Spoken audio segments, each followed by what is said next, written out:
Dans la Bible, nous trouvons la mention de l'arbre de la vie dans les livres de la Genèse et de l'Apocalypse. Dans la Genèse, nous le voyons planté au milieu du jardin d'Éden, et dans l'Apocalypse, nous le retrouvons au chapitre 22, entre autres, au milieu de la Nouvelle Jérusalem. La première signification que nous pouvons trouver de cet arbre est bien sûr le Christ lui-même. En effet, la volonté de Dieu est que l'homme mange de cet arbre et qu'il y prenne part. Apocalypse 22, 14 et 19. Nous retrouvons symboliquement cette parole de Jésus. Celui qui mange ma chair et boit mon sang demeure en moi et je demeure en lui. Jean 6, 56. Prendre part à l'arbre de la vie, c'est se nourrir de Christ, c'est demeurer en lui et lui en nous. Cependant, pouvons-nous trouver d'autres enseignements à travers l'arbre de la vie? Dans la Genèse, le mot arbre est un mot venant de l'araméen traduit en hébreu par etz, et dans l'Apocalypse, c'est le mot grec xulon. Nous pouvons traduire les deux termes, hébreu et grec, par bois, arbre, mais également potence.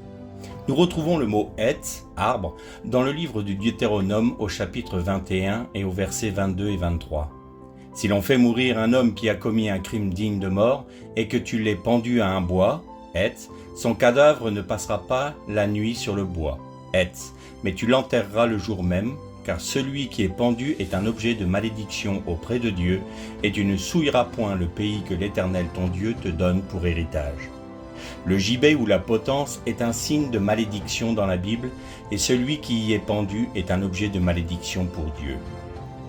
L'expression « arbre de la vie » en hébreu se dit « etz achayim ». Nous pouvons le traduire également par « le bois maudit », potence, qui donne la vie ou « d'où découle la vie ». Là, nous retrouvons dans l'arbre de la vie non pas seulement la personne du Christ, mais toute son œuvre. Il est le pain de vie rompu à la croix pour nous, qui nous donne la vie. Notons une chose très importante.